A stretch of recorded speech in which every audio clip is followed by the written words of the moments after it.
नाज़रीन अस्सलाम वालेकुम।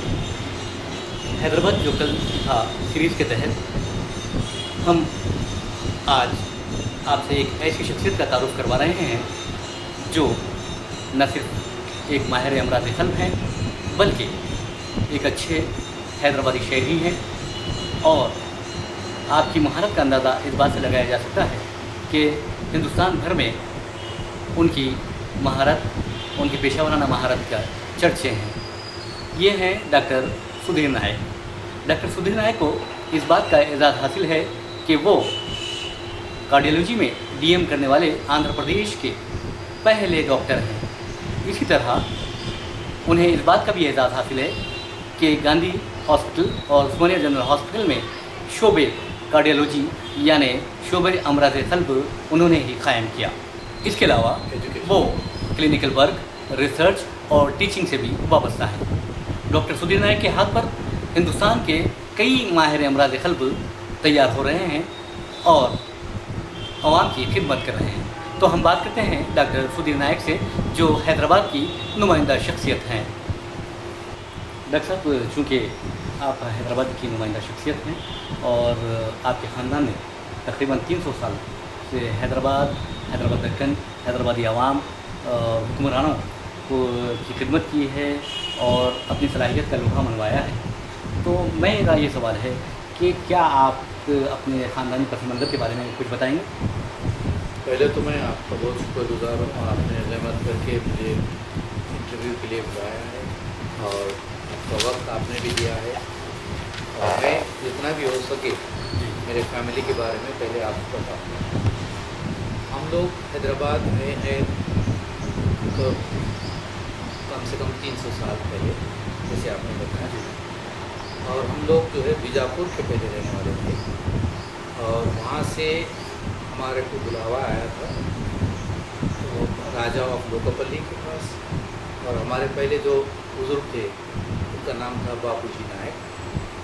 वो वहाँ के पहले वहाँ लोकपल्ली में थे। उसके बाद में उनके जो बेटे वगैरह थे वो उनका नाम था तो गोविंद नायक और वेंकोबा नायक। और वो लोग जो है दीवान रहे हैं वनपर्ती के और गढ़वाल के। वो वेंकोबा नायक के बेटे जो है गोविंद नायक थे, जहाँ पर जो उनको बनाया गया था दीवान गढ़वाल वनपर्ती और वहाँ के एडमिनिस्ट्रेशन देखने के लिए। सर सालारजंग वन जो थे वो बेहद खुश थे और सब सालारजंग वन जो है वो रीजेंट थे, ग्रेट रीजेंट बोल के जो बोलते थे, ग्रेट रीजेंट।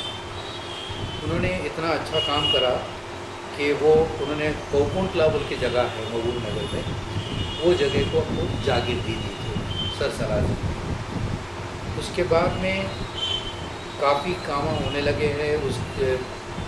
उन्होंने काफ़ी टेम्पल्स, मॉस्क, हर चीज़ बनाई तो उन्होंने अच्छी तरीके से रखा। उसके लिए फिर सालारजंग ने मेंटेनेंस बोल के उनको जो है हर महीने में जो भी लगता है वो पैसा उनको सैंक्शन कर दिया। उसके बाद में जटरपोल के राजा थे जो भी वो महबूब नगर में है, वहाँ पर भी हमारे लोगों ने अच्छा काम किया। इसलिए जटरपोल के राजा ने अचमपेट जागीर हमको दी, यानी आपके बुजुर्गों को। तो वो वैसे काम चलते रहा। तो उसके बाद में और भी अच्छा काम होने लगा तो गारला पाट बोल की भी जगह जो है हमारे को जागीर में मिली। तो ये काम इसलिए अच्छा हुआ कि जो मालगुजारी का जो काम होता है कस्टम्स डिपार्टमेंट का, वो उन्होंने इतनी अच्छी तरीके से बनाया था कि उसमें बहुत बेहद खुश हो गए थे। उन्होंने ये चीज़ें हम लोग हमारे बुजुर्गों को दी।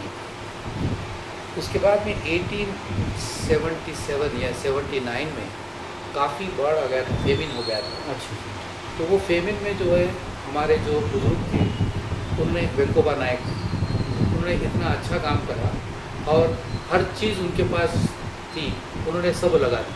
इतने कि उन्होंने अपना खुद का भी सब चीज़ दे दिया, दे दिया ताकि उसमें वो ऑलमोस्ट बिल्कुल पेनीलेस हो गए।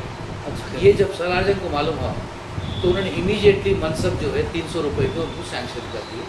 और वो सैंक्शन होने के बाद सर सालारजंग ने उसके बाद में हमारे जो दादा थे जी उनके एक भाई थे वासुदेव नायक और हमारे दादा का नाम गोविंद नायक। हमारे दादा जो है SCS थे, हैदराबाद सिविल सर्विस में थे और वो टाइम पे उनका जो चीफ सेक्रेटरी था जी वो वॉकर बने, तो वो अव्वल तालुकदार रहे और वो करीमनगर में रहे, उधर हर जगह पे जो है तालुकदार बन के रहे और आखिरी जब उनका जो होता था वो इंस्पेक्टर जनरल ऑफ रेवेन्यू बन के थे और वो रिटायर हो गए उसके बाद। मगर गवर्नमेंट ने कहा कि हम आपको रिटायरमेंट नहीं देंगे, आप फिर से जाके चीफ कमिश्नर या एजेंट बन जाएंगे, हमारे दीवान बन जाइए बनपट्टी में, जहाँ के जो है मालगुजारी में थोड़ी गड़बड़ हो रही थी, तो उन्होंने उनको जो है वो वहाँ पर बनपट्टी भेजा, पोस्टिंग वहाँ पर पोस्टिंग भी दी उन्होंने, रिटायरमेंट के बाद भी दी। तो ये जब ऐसा चल रहा था माहौल, तो उसके बाद में पुराने जितने भी वहाँ पर मॉस्क थे या टेम्पल्स थे जी वो सभी को उन्होंने बहुत ही अच्छी तरीके से रखा और उनको जो है फिर रिटायरमेंट हो गया उसके बाद। तो और हमारे ग्रैंडफादर दादा को जो है 2 बेटे थे, एक रामचंद्र नायक मेरे वालिद, अच्छा और उनके भाई बालकृष्ण नायक। आपके वालिद हमारे वालिद साहब रामचंद्र नायक वो एडवोकेट थे, मगर मिंट में थोड़े दिन काम करे, फिर उसके बाद में कुछ कॉन्ट्रैक्ट्स भी लेते थे रेलवेज़ के वगैरह के, और उसके बाद में उनके मिजाज ज़रा कमज़ोर रहने से बाद में कुछ कॉन्ट्रैक्ट वगैरह नहीं लिया उन्होंने, मगर बाद में फिर नहीं लिए। तो जैसे आपने पहले बताया बातचीत में जी ये 3 भाई आप जी जी, तो बड़े भाई हमारे सच्चिदानंद नायक है, जी वो जो ऑटोमोबाइल इंजीनियर है, जी और मैं दूसरा हूँ, जी। मैं सुधीर नायक, और तीसरा जो है मेरा भाई सतीश नायक। अच्छा तो वो क्या है? वो इलेक्ट्रिकल इंजीनियर है, और मेरे को एक सिस्टर है सुमेधा नायक, वो बम्बई में रहती है शादी में। ये भाई आपके जो दूसरे भाई हैं तो जी। हैदराबाद में ही हैं? जी दोनों भी हैदराबाद में। अच्छा तो और आपके जो बच्चे हैं जी वो हैदराबाद में हैं या और एक बच्ची जो है डॉक्टर है, जी। स्वाति नायक है, जी वो बच्चों के जो कैंसर और बोन मैरो ट्रांसप्लांट होते हैं जी जी वो वो स्पेशलिस्ट है, और वो टेक्सास चिल्ड्रंस हॉस्पिटल में जो है अटेंडिंग रूम पे काम करती है। अच्छा और दूसरी बेटी जो है अनुराधा नायक है, जी जो है आर्किटेक्चर बैचलर्स और मास्टर्स एडिनबरा से करी जी अच्छा 10 साल तक, और उसके बाद में इंग्लैंड में रही। उसके बाद जो है वो fellow of the royal society of arts London हुई। उसके बाद में वो royal institute of British architect की मेंबर है, और वो अभी रीवा वाले हैदराबाद में इंडिया में चैप्टर खोल रहे हैं, अच्छा उसकी वो कन्वीनर बनेगी। अच्छा उन्होंने बताया। जिस तरह चौमहला पैलेस चल रहा है जी। तारीखी आसर हैदराबाद के जी हाँ, उससे भी मैंने सुना है कि आपकी बेटी का नाम जुड़ा हुआ है। जी जी तो किस सिलसिले में जुड़ा हुआ है?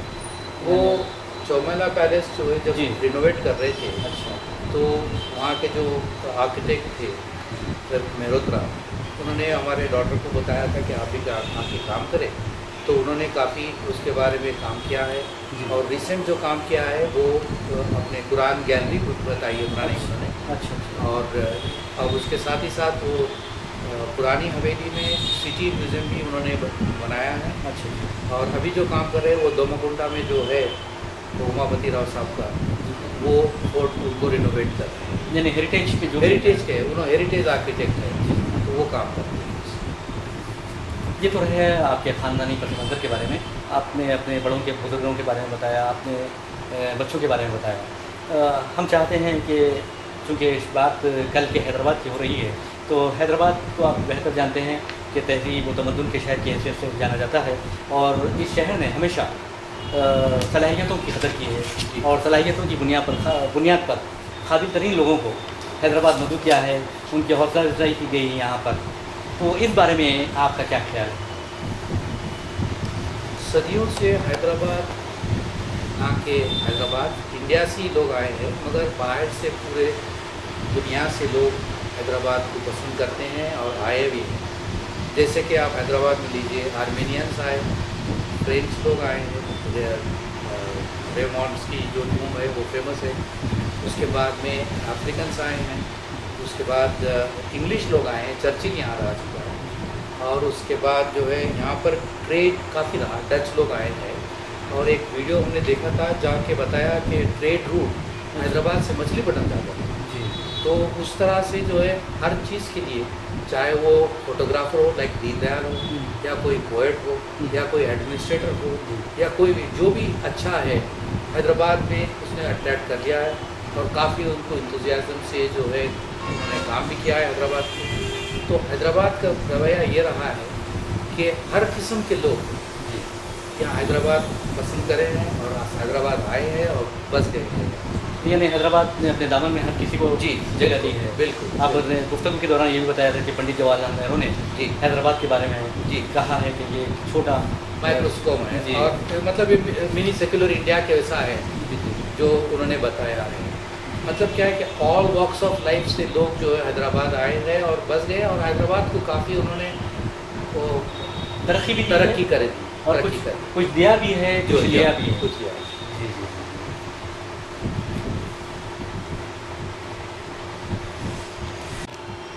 आपने जिस तरह कहा है कि हैदराबाद ने हमेशा बासलाहियत लोगों की पजीराई की है, उनकी हौसला अफजाई की है। तो जैसे आर्मीनियंस यहाँ पर आए, उसी तरह जैसे अफ्रीकन कंट्रीज का नाम अफ्रीकन से रेफ्यूजीज लोग आए हैं एज ए सोल्जर्स। अच्छा अच्छा। उसके बाद में अरब कंट्रीज से आए हैं, यमनीज हैं। यमनीज हैं जो अभी आजकल बारकस में रहते हैं और उनको लोकल जो है चाउश बोल के बुलाते हैं। जी हाँ जी हाँ। सबसे बड़ी बात यह है कि हैदराबाद में 400 साल पहले समझता हूँ दारुल शिफा बनाया गया। हाँ वो यूनानी हॉस्पिटल जो कि पर्शियन और ग्रीक लोग उसको जो है डॉक्टर्स उसको काम करते थे वहाँ पर, और वो फ्री हॉस्पिटल था। तो वो ज़माने में 400 साल बड़ा 400 बेड वाला हॉस्पिटल दारुल शिफा वो बड़ी चीज़ है हैदराबाद के लिए, और काफ़ी लोगों को उससे फ़ायदा हुआ। यानी हिंदुस्तान में उस वक्त जो देसी रियासतें थी जी, उस वक्त इतना बड़ा हॉस्पिटल फ्री, यानी मॉडर्न उस टाइप का यूनानी का टाइप का वो कहीं नहीं। यानी डॉक्टर्स भी बाहर से आए, डॉक्टर्स भी बाहर से आए, यानी ईरानी डॉक्टर्स थे, ग्रीक डॉक्टर्स थे। अच्छा। और यूनानी मेडिसिन जो है उनको देते थे, इलाज करते थे। ये वो तो यानी बड़ी चीज़। तो यानी उस वक्त सर्जरी होती थी, यानी यूनानी में उतनी ज़्यादा सर्जरी नहीं होती थी, मगर ज़्यादा जो है इस पे यूनानी के इस पे ज़्यादा जाता था मेडिसिन की तरफ। जी जी। अच्छा, दूसरा सवाल ये है कि आपसे कि आप एक हैदराबाद की नुमाइंदा, हैदराबादी तहजीब और तमद्दुन की एक नुमाइंदा शख्सियत हैं, तो आप हैदराबादी कल्चर के बारे में, उसकी तहजीब और तमद्दुन के बारे में और यहाँ के लोगों के बारे में क्या कहेंगे? जैसा मोहब्बत, मुरब्बत यहाँ के लोगों का खासा रहा है और खासा है, तो उस बारे में आप क्या कहेंगे? इसमें हैदराबाद, जैसे मैंने पहले बताया, हैदराबादी कल्चर ये मिक्स कल्चर है। जैसे कि mix of language, mix of tradition, mix of culture, Arabic है, पर्शियन है और मराठी है, लोकल लैंग्वेजेस है, उर्दू है, सब मिक्स हो गई। और उसकी वजह से ही पंडित जी ने कहा, पंडित जवाहरलाल नेहरू ने, कि माइक्रोस्कोप ऑफ द ग्लोब है या मिनी सेक्युलर इंडिया है, हर चीज़ है। उन्होंने ये कभी नहीं चाहते थे कि ये जो है ये कल्चर को कभी ख़राब नहीं होने देना, तो उनकी बहुत ख्वाहिश थी उसके लिए। तो ये जो हैदराबादी तहजीब, अखलाक, तमीज़, ये जो चीज़ें हैं वैल्यूज़, ये वैल्यूज़ बेस्ड है। और इसमें वैल्यू बेस्ड ये है कि ह्यूमन वैल्यूज़ की बेस्ड है, बहुत ज़्यादा है, बहुत ज़्यादा अहमियत है। और respect for each other and faith and tolerance भी चाहिए ये बहुत कि दूसरे इसके बारे में, ये दूसरे मज़ाहब के बारे में चाहिए एहतराम, और फिर सब मिलके वो चीज़ करें, रिस्पेक्ट फॉर। और दूसरा ये होता था कि जब भी हम लोग, चाहे दिवाली रहे या ईद रहे, मिलके जो है हम लोग मनाते थे। तो वो कल्चर जो है हैदराबादी कल्चर है, इर्रिस्पेक्टिव ऑफ कोई भी रिलीजन लोग, कोई भी ये आपका फेथ रहो, मगर जब मिलके जब सब एंजॉय करते हैं तो वो बड़ी बात होती है कि दैट शोज दैट मिल रहे हैं, सब लोग मिल के कर रहे हैं, तो ह्यूमन वैल्यूज़ उसमें बढ़ते हैं। तो ये चीज़ जो है हैदराबादी तहसीब है। और ये जब मिलता है लैंग्वेज, तो वो हैदराबादी स्पेशल लैंग्वेज है, उसको मीठी बोली बोलते हैं। इसलिए कि जो भी अगर जब हैदराबादी पहचानना है, तो अगर जब वो इस्तेमाल कर रहा है नको हो, तो समझ जाना कि वो हैदराबादी है, यानी मीठी बोली है। मीठी बोली है। तो language with some culture and then वो बात चीज़ हो जाती है, यानी मोहब्बत की ज़बान, मोहब्बत की ज़बान है। तो वो चीज़ जो है आजकल नहीं सुनाई जी। तो दूसरा क्या है कि हैदराबादी मेहमान नवाजी जो होते हैं, उसका मतलब है तो मेहमान आ गया तो उसको जो है इज्जत से लाए, बिठाए, बात करे, कुछ पानी वानी पिलाए, उसके बारे में बातचीत करे। मगर आजकल का माहौल ऐसा हो गया है, तो किसी घर में चले जाएंगे तो पूरा फैमिली टीवी देखते रहती है। वो इस तरह देखती है आपको कि अरे आप आए क्यों साहब, आप या तो आपको दो ही रास्ता है, या तो आप उनके साथ जाके टीवी देख लो, या नहीं तो वापस चले जाओ। तो ये तहजीब अब आज की हो गई है। तो हर दौर जो है अलग अलग होते हैं, मगर ये दौर अच्छा नहीं है जहाँ के इंसानियत को और इंसान को जो है जो रिस्पेक्ट चाहिए, जो बात होनी चाहिए, वो मेहमान नवाजी वो नहीं है, यानी मुरब्बत मोहब्बत नहीं है। जी जी जी। तो यानी ह्यूमन वैल्यूज़ की बात वो हैदराबाद में थे। वो है। और respect for each others, faith and way of life. नहीं, इस तरह में जैसा कि गंगा जमुनी तहजीब की जी। बात आती है हैदराबाद में, खुद आपके घर की मिसाल है जी। कि आपके हमारे दादा जो जी, है, जी, हाँ, जी। मोहम्मद अली चीचा बोलते थे, हम उनको चीचा बोलते थे। मैं तो पैदा नहीं हुआ था, हाँ, हाँ। मगर हमारे ग्रैंड मदर बोलते थे। जी, जी। ये जो मकान बना हुआ है जी जी मोस्ट ऑफ इट उनकी वजह से हुआ। उन्होंने खुद खड़े रह के, हमारे दादा गुजर जाने के बाद उन्होंने खुद कराए। अच्छा अच्छा। तो वो ऐसे दोनों भाइयों के ऐसे थे कि जब मेरे दादा गुजर गए तो वो गुजर गए कृष्णा में, जो वो कृष्णा रिवर के पास। यानी मोहम्मद नवाज जंग। मोहम्मद नवाज जंग। जी जी। नहीं, हमारे दादा जब गुजर गए अच्छा। तो मोहम्मद नवाज जंग को मालूम नहीं था। अच्छा। फिर बाद में जब गए तो उन्होंने इस तरह रोए हाँ। कि गोविंद मेरे को छोड़ के गया क्यों। यानी इतना मोहब्बत बहुत इतना प्यार थे। मोहब्बत। और एक उनका ये है कि जब मोहम्मद नवाज जंग के पास शादी थी अच्छा। तो उनको पैसों की ज़रूरत थी। तो ये बातों बातों में हमारे दादा को मालूम हो, तो उन्होंने क्या किया, फिर वो सब जब भी साथ जाते थे हाँ हाँ। उनका कुक अलग रहता था, इनका कुक अलग रहता था। अच्छा। इनका वो आदमी बनाने वाला अलग था, इनका बनाने वाला अलग था, मगर दोनों जब बैठे थे तो बैठ के अच्छा रहते थे, बराबर रहते बहरहाल ये कुरान पढ़ते थे, ये गीता थे। पढ़ते ये थे। गीता पढ़ते थे, ऐसा चलता था। और एक बार जो है उन्होंने वहाँ पैसे रख के आए, अच्छा। तो मोहम्मद नवाज जंग बोले कि अरे गोविंदू क्या करा, तू भूल गया क्या पैसे, ऐसा। तो उन्होंने कहा कि मैं भूला नहीं, और तेरे लिए ज़रूरत है, तू रख ले, बात मत करना। अच्छा अच्छा। ये वो मोहब्बत। और आज वैसे वाक़यात तो आज देखने को भी नहीं मिलते। मैं समझता हूँ कि लोग अगर हैं तो उठा के ले जाएंगे। और एक वाक़या है जी। मैं मेहदी नवाज जंग साहब के घर पे गया था। हाँ हाँ। मेरे को मिसेज मेहदी नवाज जंग को देखता था, जी तो मेरे को वो किस्सा सुना रहे थे कि एक कोई मधुसूदन साहब थे, जी। आरवी मधुसूदन, उन्होंने स्टूडेंट थे। अच्छा। तो उन्होंने ढूंढ रहे थे कि वो कहीं जगह मिले रहने के लिए। तो मेहदी नवाज जंग साहब को मालूम हो कि ये बच्चे को जगह नहीं मिल रही, तो उन्होंने उसको बुलाया और बोला कि तेरे को जगह नहीं मिली तो ना, मैं ये सामने रूम है, उसमें तुम रह जाओ। तो वो वहाँ रह गए, और ये भी बताया कि आपको खाना भी यहीं से आएगा, आप खाना खाएं। तो जब तक उनकी पढ़ाई पूरी हुई, जब तक वो वहीं रहे, खाना भी वहीं खाया, अच्छी तरह से पढ़े भी और बड़े अफसर बने बाद। तो वो चीज़ें जो है आप आजकल में दिखती हैं। बेशक बेशक। अब जैसा मेहदी नवाज जंग का जिक्र निकल पड़ा है, तो आप जो आज जो हालात हैं मेहदी नवाज जंग कैंसर हॉस्पिटल के, कि उन्हें एजाज़ हासिल है कि हिंदुस्तान का पहला कैंसर हॉस्पिटल देने का। जी। तो क्या आप ये नहीं समझते कि उनके नाम से कोई अच्छा काम किया जाए, मेहदी नवाज जंग को हुकूमत करे या जो भी ऑर्गेनाइजेशन है वो करें? उसको तो ऐसा बनाना चाहिए कि वो ना तो इंडिया में नहीं मगर पूरे ग्लोब में बेस्ट कैंसर हॉस्पिटल बने, ताकि जिन्होंने इतने साल पहले विजन रख के ये बनाया है कैंसर हॉस्पिटल, बहुत बड़ी बात। उसको बहुत बड़ा बनाना चाहिए।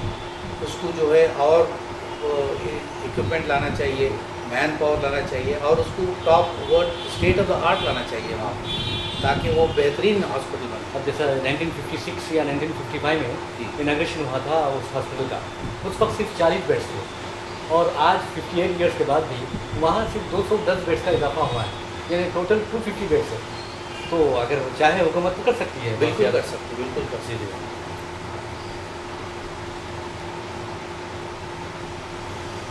अब तो रही एक हैदराबादी की हैसियत से आपने हैदराबाद को जो कल देखा था वो बयान किया, लेकिन एक डॉक्टर की हैसियत से आप हैदराबाद को, कल के हैदराबाद को और आज के हैदराबाद को किस तरह पाते हैं? किस चीज़ों में बोल रहे हैं आप? जैसे कि एजुकेशन है, जी हाँ। क्लिनिकल रिसर्च है। जी हाँ, रिसर्च उसके बारे में बोल रहे हैं, और आप पेशेंट्स के बारे में बता रहा हूँ, और टीचिंग के बारे में। मैं समझता हूँ कि इसके बारे में मेरे को 2-3 हिस्से में बोलना पड़ेगा। जी।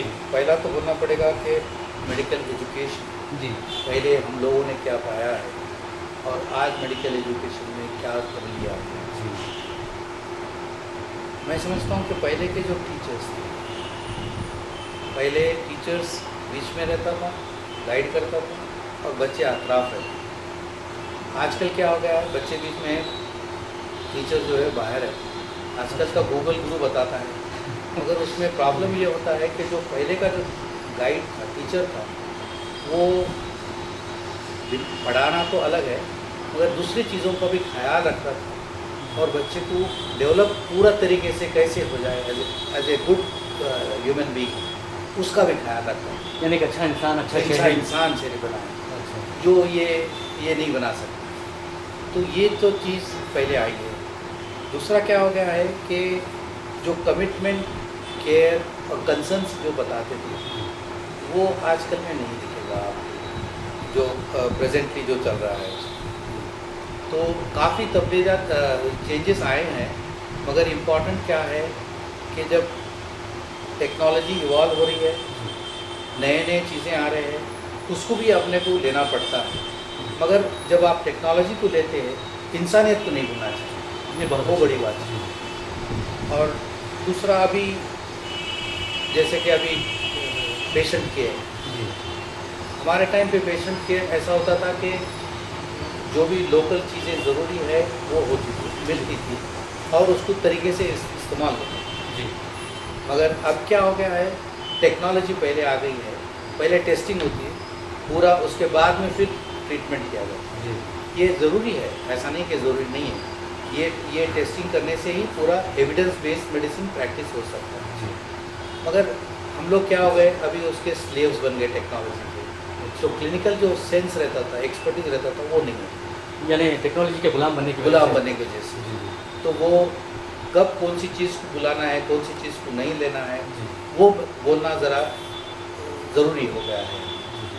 और अभी रिसर्च के बारे में आप बात करेंगे तो पहले रिसर्च ऐसा होता था जैसे कि अबुल सिद्दीकी साहब थे, जी लोकल जो भी प्रॉब्लम है उसका रिसर्च करते हैं। अच्छा अभी रिसर्च कैसा हो गया है कि जो नेशनल लेवल या इंटरनेशनल लेवल पे चले गया है, जी तो उसमें जो भी लोकल प्रॉब्लम्स है उसको पहले अहमियत दी जाती है।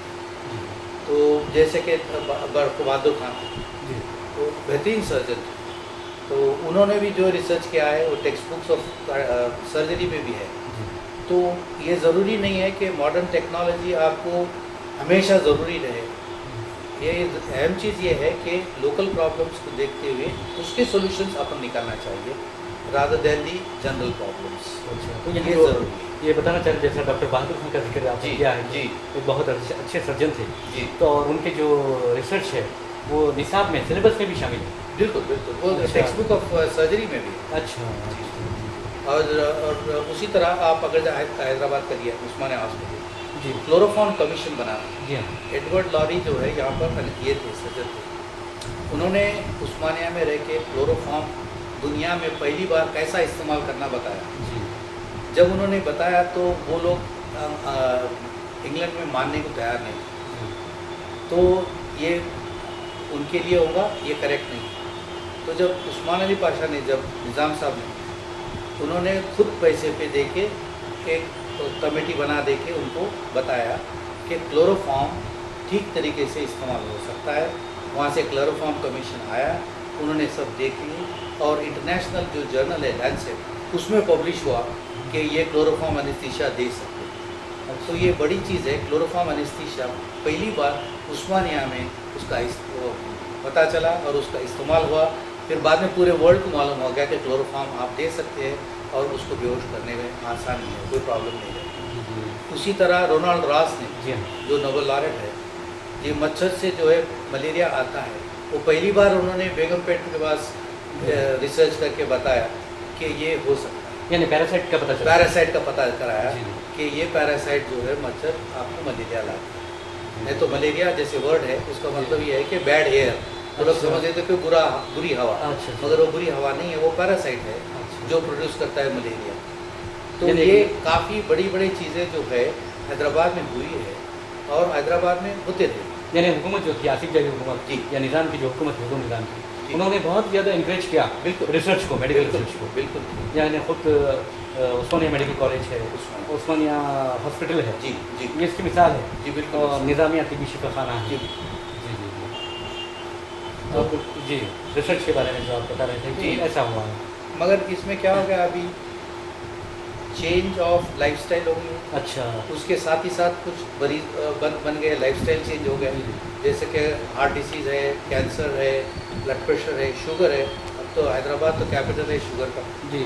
तो उस तरह जो है काफ़ी चीज़ें आ गई है, बदली है, इसलिए कि जो हालात बदल रहे हैं, लाइफस्टाइल चेंज हो रहा है, उसके साथ डिसीजेज भी नए नए आ रहे हैं और उसके लिए टेक्नोलॉजी की ज़रूरत है। टेक्नोलॉजी का हेल्प करके ही उसको अपने को कंट्रोल करना चाहिए। मगर ये सब अच्छी चीज़ ज़रूरी है और उसके साथ इंसानियत की भी ज़रूरत है। हिंदुस्तान में जब भी माहिरीन अमराज खल्क का जिक्र आता है तो डॉक्टर सुधीर नायक का जिक्र ज़रूर आता है। तो मैं ये सवाल करना चाहूँगा कि उस दौर में वहाँ पर भी मुरगन ग़िज़ाएँ होती थी। उस दौर में मसाले खाते थे लोग, ग़िज़ा में इस्तेमाल करते थे, तेल होते थे, घी होते थे। और अक्सर बीमारियों से यही कहा जाता है, दिल की जो बीमारियाँ होती हैं, ग़िज़ा का बहुत ज़्यादा असर होता है। तो क्या उस वक्त क्यों ज़्यादा बीमारियाँ दिल की नहीं होती थी और अब ज़्यादा हो रहे हैं? चलना फिरना भी बहुत होता था। हाँ। उस वक्त कोई इतने कार्स, टीवी, आपको अगर जब टीवी ऑन करना है तो रिमोट होता है, आप बैठे रहते हैं। आप चलते कहाँ तक, बाहर घर से निकले, पोर्च में बैठे, गाड़ी में बैठे, फिर चले गए, फिर एलिवेटर में गए, ऊपर गए, फिर बैठ गए। तो आपको चलना फिरना कुछ भी नहीं है। खाना तो और बढ़ गया और ज़्यादा सैचुरेटेड फैट्स ले गए। तो और उसके साथ ही साथ टोबैको का इस्तेमाल ज़्यादा हो रहा है, स्ट्रेस ज़्यादा हो रहा है। तो सब चीज़ें मिलके आए, लाइफस्टाइल चेंज जो है ये नए नए डिसीजेस को लाया है, जिसको कंट्रोल करना बहुत ज़रूरी है। यानी लाइविश स्टाइल जो है बिल्कुल बिल्कुल, उसे बदलना चाहिए। इसको बदलना चाहिए। तो सिखाने से कुछ ज़्यादा वो नहीं है, मतलब वो एक पार्ट होता है, ऐसा हाँ। नहीं कि सिर्फ खाने से ही होता है। नहीं, पहले जो हैदराबाद में जी। दिल के मरीज़ बहुत कम हुआ करते थे जी और आज के हैदराबाद में बहुत ज़्यादा हैं। उस बारे में मैं ये पूछना चाह रहा हूँ कि वजह क्या है? ये एक तो जो है ऑटोमेशन बहुत ज़्यादा हो गया है, अच्छा। फिजिकल एक्सरसाइज बहुत कम हो गया है। वो ज़माने में जो है हर एक स्कूल को एक एक प्लेग्राउंड तो भी रहता था। अब आज तो अपार्टमेंट्स में स्कूल्स खोल रहे, कॉलेजेस खोल रहे हैं, तो अभी वो बच्चे एक्सरसाइज क्या करेंगे और क्या खेलेंगे बताइए। जी जी। तो वो चीज़ जो है सब मिल के आता है और उसकी वजह से जो है ये तकलीफ आप होती है।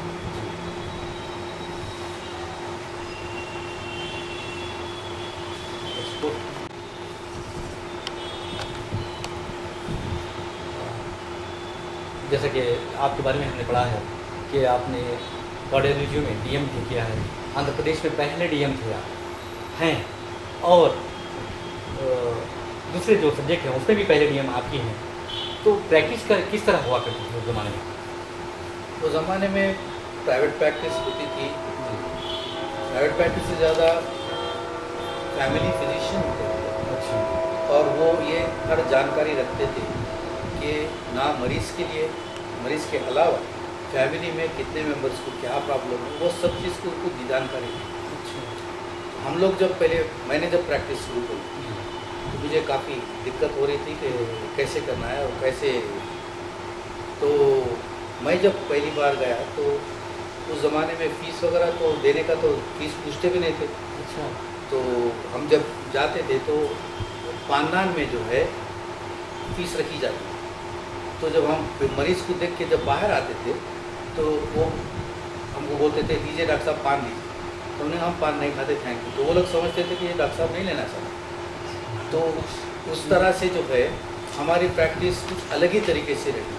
अच्छा। जब मगर मैं हमारे सीनियर्स को ले जाता था, जैसे कि कोई मरीज़ सीरियस है तो मेडिकल प्रॉब्लम होता तो मैं अबुल हसन सिद्दीकी साहब को ले गया, कभी जो है यस रामचंद्र राव साहब को लेके गया, तो काफ़ी सीनियर लोगों को लेके जाता था।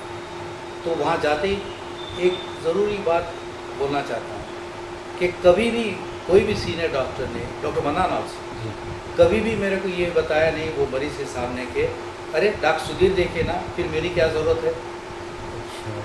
तो जो उन्होंने लिखा आप वही लीजिए, और कुछ बोलना भी है तो बाहर आने के बाद मैं समझता हूँ डॉक्टर साहब आप थोड़ा चेंज करेंगे तो ठीक होगा, बस इतना ही बोल के जा रहे हो, और वो भी अलग बाहर बुला। तो वो जो चीज़ थी जो ट्रेनिंग हम पाते थे सीनियर से कि किस तरीके से जो है मरीज़ को और उसके फैमिली को देखना, how to conduct yourself with dignity, और वो चीज़ जो है आज नहीं दिखाई। यानी उस दौर के जो डॉक्टर वो थे पुरवकार शख्सियत, ये बात तो जो सीनियर डॉक्टर्स थे आपके, तो कुछ नाम बताएंगे जी। आप? डॉक्टर मनान थे, डॉक्टर अबुल हसन सिद्दीकी थे, डॉक्टर शांतिनारायण माथुर थे, डॉक्टर बीके नायक थे, एस रामचंद्र राव थे, जीपी रामैया थे, डॉक्टर एस हुसैन थे। ये सब मतलब माहिर थे वो ज़माने में। वो लोग काफ़ी you know important senior professor. Doctor Haider Khan जैसा? डॉक्टर हैदर खान थे, जी जी। बिल्कुल। ये डॉक्टर बारी भी हैं? बारी से उतनी मेरी मुलाकात नहीं थी, डॉक्टर बाजी से थी। अच्छा, सर्जन थे। अच्छा। तो ये चीज़ आज आपको देखने नहीं मिलेगी।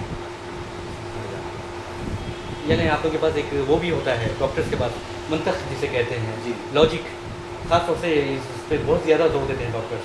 तो इस बारे में जो वो दौर के डॉक्टर्स किस तरह मरीजों से पेश आते थे? वो काफ़ी डिग्निटी से आते थे। जी। जैसे कि अभी आप इवन पुराने शहर में आप सुने होंगे, हमारे डॉक्टर रूपकरण थे, वो भी रात में तो प्रैक्टिस करते थे, वो चार कमान के पास। और हमारे उन्हों भी थे सक्सेना। डॉक्टर सक्सेना जी। और पुराने शहर में जो डॉक्टर सक्सेना थे, उनका तो ये हाल था कि रात में निकलते थे और रात के 2-3 बजे तक पूरे मरीजों को देख के फिर वापस जाते थे, फिर रहते थे। तो मगर हर वो टाइम के डॉक्टर जो है काफ़ी डिग्निटी के साथ पेश आते थे मरीजों के साथ, और भी जूनियर डॉक्टर्स के साथ। और उनके साथ जब जाते थे हम, तो एक किस्म का लर्निंग एक्सपीरियंस होता था। सीखते थे कि भाई कैसे बर्ताव करें, कैसे इसका ये करें, ये चीज़ होती।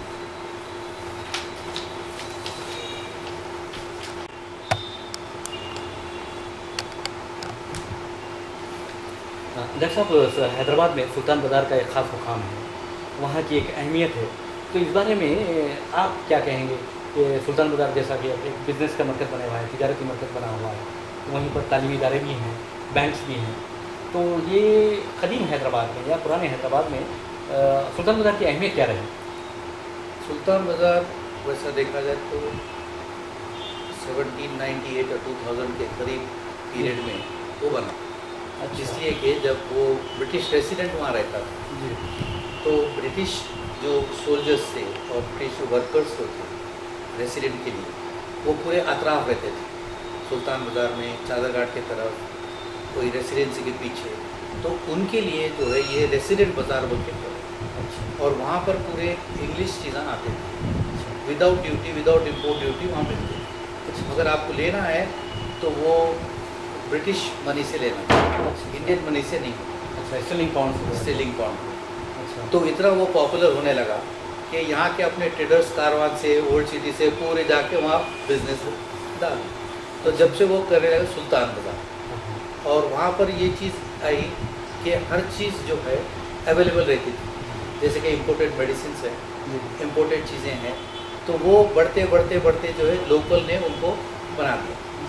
इस तरह के कुछ आपके फैमिली का भी कुछ वहाँ से ताल्लुक रहा है? वहाँ पर जो है हमारे कुछ बिल्डिंग्स थे, और ये हमारा जो विवेकवर्धन एजुकेशन सोसाइटी है, जी हाँ, पहले शुरू वहाँ से हुआ। अच्छा। तो उसको विवेकवर्धन पाठशाला बोलते बिगिनिंग। मगर जो वो पाठशाला की जो बेल बजती थी, घंटी बजती थी, तो वो रेसिडेंट को पसंद नहीं आई, उसको डिस्टर्बेंस बोल के बोला। तो फिर वहाँ से शिफ्ट होके फिर अब जो जगह है पुतली बॉडी, वहाँ पर आ गए। अच्छा। वो आ गए। फिर हमारे ग्रैंडफादर जो थे रामचंद्र नायक साहब, उन्होंने उनको अबाउट 7-8 एकर्स जगह दी, और फिर वहाँ पर वो नई बिल्डिंग बनाई गई। अच्छा, तो विवेकवर्धनी एजुकेशन सोसाइटी। अच्छा, विवेकवर्धनी एजुकेशन सोसाइटी के आप एजाज़ी सदर भी हैं। तो मैं समझता हूँ कि विवेकवर्धनी एक बहुत मशहूर नाम है हैदराबाद के तालीमी इदारों में, तो यहाँ से भी कई अहम शख्सियतें पढ़ाई भी होंगी और यहाँ से निकले भी होंगे तलबा। जी। तो कुछ उनके नाम बता सकते हैं आप? जी, हैदराबाद में काफ़ी लोगों ने वो ज़माने में वो विवेकवर्धनी एक काफ़ी बड़ी स्कूल और सोसाइटी रहती थी, और वहाँ पर जो विजिटिंग करे हैं जी जी लोग, उसमें जो है एनी बेसेंट है, एनी बेसेंट महात्मा गांधी अच्छा। ने उसको विजिट किया है हैदराबाद को 1929 में। जी। और उसके साथ sir C V. Raman, Nobel laureate, जी, वो भी आ चुके हैं। काफ़ी भारत रत्न भी आके उसको विजिट करे हैं। जी, जी। हाल में तो हमारी सेंचुनरी सेलिब्रेशंस हुई थी विवेकवर्धनी के, तो अबुल कलाम साहब भी आए थे। जी, जी, जी। तो प्रेसिडेंट उन्होंने उनको वो हमारे सेलिब्रेशंस भी करा। अच्छा। तो उस तरह से काफ़ी लोग हमारे पास आके गए हैं और काफ़ी लोग वहाँ से पढ़ाई करके गए। उसमें से डॉक्टर्स जो है, डॉक्टर लेले है जो पद्म भूषण है, जो अभी न्यूक्लियर मेडिसिन के फादर कहले जाते हैं हैदराबाद में, इंडिया में। और उसी तरह काफ़ी डॉक्टर्स वहाँ से पास हुए हैं। अच्छा।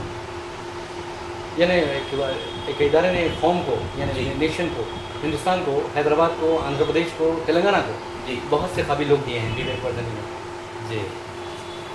अच्छा, वहाँ पर जैसे सुल्तान बाज़ार का जिक्र आया, तो वहाँ तुर्रेबाज खान जी। का ज़रूर जिक्र आएगा जी। और मौलवी अलाउद्दीन का जिक्र आएगा।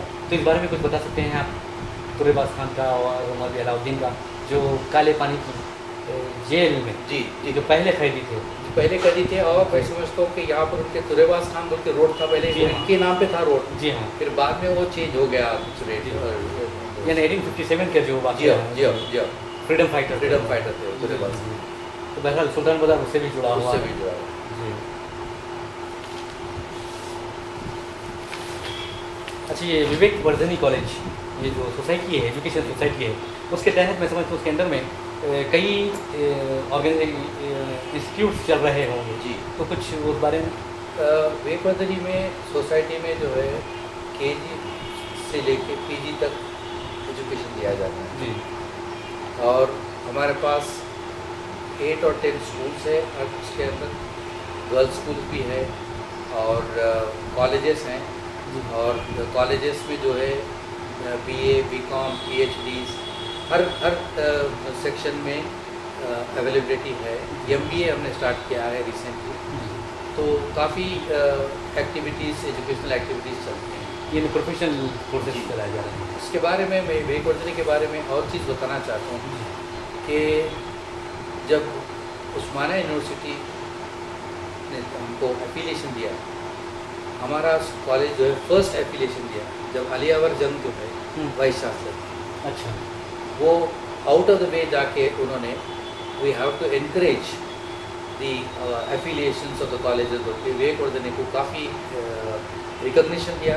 और हमारा कॉलेज जो है पहला कॉलेज है जिसको एफिलिएशन अंडर उस्मानिया यूनिवर्सिटी में। अच्छा। जब अलियावर जंग साहब जो है जब वाइस चांसलर थे। ये भी एक अच्छी मुरवत की एक मिसाल है। जी। जी जी। चूँकि आपका ताल्लुक एक मराठी कम्युनिटी से है, तो हैदराबाद की तरक्की में मराठा कम्युनिटी का क्या रोल रहा है, इस बारे में कुछ रोशनी डालेंगे आप? हैदराबाद के लोग काफ़ी फील्ड से हैदराबाद आए। और इसमें जो है जैसे कि एडमिनिस्ट्रेटर्स है, जैसे राजा राय बहादुर, शामराज बहादुर, उसके बाद गोविंद नायक साहब हमारे, सेतु माधवराव पगड़ी है। उसके बाद में भालेराव साहब है जो अभी IAS रिटायर हो गए हैं। और काफ़ी महाराष्ट्र जो है एडमिनिस्ट्रेटर्स रहे हैं। अब मेडिकल में लेंगे तो MM पंडित जो उस्मानिया में जो सुप्रिटेंडेंट भी थे और प्रिंसिपल भी थे, डॉक्टर जादव थे, हर्डीकर, अभ्यंकर, उसके बाद में डॉक्टर लेले, डॉक्टर बाजी, किर्लोस्कर, और उसी के साथ में शांताबाई सातोलेकर, गौरीबाई दीक्षित, पाठक जो आई स्पेशलिस्ट थे जी, वो भी जो है काफ़ी मशहूर थे। और उस तरह से जो है मेडिकल फील्ड में काफ़ी लोग हैं। अभी लीगल फील्ड में लेंगे तो जस्टिस रामचंद्र नायक मेरे अंकल होते, वो फर्स्ट चीफ जस्टिस थे। 1949 में वो फर्स्ट चीफ जस्टिस हुए। 3 साल तक वो चीफ जस्टिस ऑफ इंडिया थे, हैदराबाद थे। और उसके बाद में जस्टिस पलनेटकर, उसके बाद जस्टिस वैद्या, जस्टिस एकबोटे और केशवराव कोरटकर जी। तो काफ़ी लीगल लिमिनरीज मराठी कम्युनिटी से आए हैं। एजुकेशन में professor Shendarkar first director of instruction थे, LB देशपांडे जो रजिस्ट्रार थे उस्मानिया यूनिवर्सिटी के, professor Shahane, Gadgil, Hatte, Mainkar, number of them, काफ़ी लोग जो है डीपी जोशी उन्होंने काफ़ी बुक्स भी लिखे हैं, शौचे, तो काफ़ी लोगों ने जो है एजुकेशन में भी हेल्प के लिए। जी जी। अभी पॉलिटिशियंस लेंगे तो जस्टिस एक्बोट थे, मिनिस्टर भी थे, हमारे मामू थे जो वासुदेव नायक डिप्टी स्पीकर थे असेंबली के, जो शांताबाई थे, तो रामानंद धीर थे, उसके बाद में अपने नांदेड़ से जो है गोविंद राव थे, तो काफ़ी लोग जो है हैदराबाद से है, शिवराज पाटिल है, चौहान, तो ये लोग जो है काफ़ी इसमें थे। और उसके बाद म्यूजिशियन देखेंगे तो राजूरकर थे, उसके बाद में देश पांडे थे, धनताले थे, विठल राव अच्छा। वो भी है, तो काफ़ी लोगों ने उसमें हेल्प की है to improve the Hyderabadi culture. और मैं समझता हूँ कि डिफरेंट फील्ड्स में जो है काफ़ी मराठी लोगों ने कंट्रीब्यूट किया है हैदराबाद में। जी।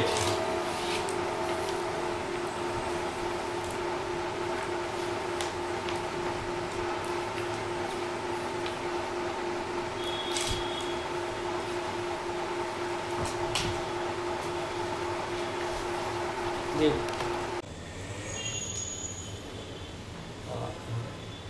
जैसा कि आप एक शहर के और हमारी रियासत की मशहूर माहिर अमराज क़ल्ब हैं, तो मैं समझता हूँ कि हर दौर में यानी कल के हैदराबाद से लेकर आज तक आपसे दुनिया शहर की मशहूर शख्सियतें, मुमताज़ शख्सियतें जो तब ज़िंदगी के मुख्तलिफ शोबों से ताल्लुक़ रखती हैं रुजू होती होंगी।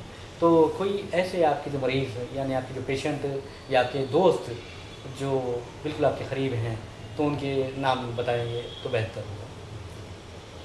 मैं मरीज़ों के नाम तो नहीं बताऊंगा जी, मगर मैं ये ज़रूर कहूँगा कि एक शख्स ऐसी है कि जैसे कि आबिद अली साहब जी, या जिगर जी। साहब या मुश्तबा साहब, जी, ये जनरेशन अभी आपको देखने नहीं मिलेगा। जी, इसलिए कि जब सियासत उन्होंने जो पेपर चलाया है वो पेपर ही नहीं है बल्कि जो है वो गाइडिंग स्टार है। बहुत जी, इसलिए कि हर आदमी को वहाँ जाने से ज़रूर रास्ता बताया जाता है, मदद की जाती है, चाहे उसके एजुकेशन में हो, चाहे जॉब में हो, हर चीज़ में जो है एक मुकाम ऐसा है कि वो पेपर ही नहीं है बल्कि जो है एक गाइडिंग स्टार है। और जैसे मैंने आबिद अली साहब से नज़दीक को देखा है, जी, मैं नहीं समझता कि वैसा इंसान भी फिर कहीं रहेगा। जी, जी, मतलब जो है वो आम आदमी के साथ भी चलेंगे जी। और बड़े बड़े राजा बड़दादों के साथ भी चलेंगे, मगर वही हिसाब से चलेंगे जो सारे के साथ चलते हैं। तो वो बात जो है हर में नहीं आती, हर किसी में नहीं हर है, किसी में नहीं आती, बहुत कम लोगों में ये बहुत बात कम होती में है। आती है। जी, जी, और वही सिलसिला जाहिद साहब ने कंटिन्यू रखा है, ज़हीर साहब ने कंटिन्यू रखा है, इसलिए मुझे बेहद खुशी है। जी, जी, आप कोई भी चीज़ लीजिए, जैसे कि फ़ोटोग्राफी है, आपको वहाँ जाते मिल जाएगी। उन्होंने मॉडर्नाइजेशन भी करा है प्रेस को, तो हर चीज़ को जो है डेवलपमेंट आ गया है। तो मुझे लगता है कि काफ़ी अच्छी चीज़ बनाई है उन्होंने। हाँ, तो जैसा हमने गुफ्तगू के दौरान आपने बताया कि आपकी भी ये तीसरी पीढ़ी है आपके ख़ानदान की, तो उसी तरह वहाँ भी सियासत में भी एक तीसरी पीढ़ी जी, जी, काम कर रही है। आमिर अली खान भी हैं न्यू जी, दिल्ली के। आमिर अली साहब भी। जी, जी, तो एक सिलसिला रिवायत का, जी। हैदराबादी मोहब्बत का, हैदराबादी मुरब्बत का और इंसानियत का, इंसानी इक़दार का और रिवायात का एक चल पड़ा है। और उम्मीद है कि ये सिलसिला आप जैसी शख्सियतों से और आपकी तरह की जो शख्सियतें हैं उनसे ज़रूर चल पड़ेगा। अब मैं डॉक्टर साहब ये चाहूँगा कि आप हैदराबादी तहज़ीब के बारे में तो बहुत कुछ बताया आपने, लेकिन मैं चाहूँगा कि सियासत के जो व्यूवर्स हैं, सियासत के जो रीडर्स हैं यानी नाज़रीन और ख़ारीन हैं, उनके बारे में उनको क्या मैसेज देना चाहेंगे, क्या पैगाम देना चाहेंगे? हैदराबाद का मैसेज तो एक ही रहेगा हमेशा जी, कि हैदराबादी तहजीब हमेशा रहे। जी, जो मीठी बोली जो मैं बोल रहा था वो जी, रहे, बाकी रहे। और गंगा जमुना की जो तहजीब है गंगा जमुना वो तहज़ीब। बढ़ती रहे, कम ना। जी, ये मैसेज। और हर इसको ज़रूरी है कि वो इंसान को रिस्पेक्ट करे, इंसानियत से बर्ताव करे, ताकि जो है वो दोनों भी अच्छी तरीके से आगे बढ़े, फ़रोग़ पाएँ, दोनों भी अच्छी तरह से फ़रोग़ पाएँ। तो जी, तो शहरी जो हैदराबाद की शहरी तो बैरून मुल्क हैं, मुकीम हैं, जी, तो उनको भी आप यही पैगाम देना बिल्कुल, चाहेंगे? बिल्कुल। जी, और हैदराबाद के ताल्लुक से आपने कहा कि मैं हमेशा हैदराबाद के बारे में सोचता हूँ, उसकी तहज़ीब के बारे में सोचता हूँ और उसके तमद्दुन के बारे में और तारीख़ी आसार के बारे में, यानी उसके हेरिटेज के बारे में हेरिटेज। सोचता हूँ। तो आप चाहते हैं कि हैदराबादी तहज़ीब, हैदराबादी तमद्दुन और तहज़ीब व तमद्दुन और तारीख़ी आसार की भी हिफाज़त की जाए। जी, जी, और आपने कहा है कि ख़ास तौर से कभी-कभी हैदराबाद की ऐसा हो जाए जी। कि कहीं भी गए तो वो पहचाने जाए कि अरे ये तो हैदराबादी है। जी, जी, यानी मोहब्बत बरोबर से मोहब्बत पहचाना जाए बराबर से पहचाने। और मेहनत से, सलाहियत से, काबिलियत से पहचाना जाए। बिल्कुल। जी, तो और ये जी। आखिर में ये कहना चाहूँगा कि करो मेहरबानी तुम अहले ज़मीन पर, जी, खुदा मेहरबान होए अर्श बरी पर। यही इबादत, यही दीनों ईसा के काम आए दुनिया में इंसान इंसान के। बहुत अच्छा बयान आपने दिया है और इसके लिए हम आपके मशकूर हैं। और मैं मोहम्मद रियाज़ अहमद और हमारे कैमरामैन निज़ामुद्दीन लईक आपका बहुत बहुत शुक्रिया अदा करते हैं और नाज़रीन आपसे भी इजाज़त चाहते हैं। अल्लाह हाफ़िज़।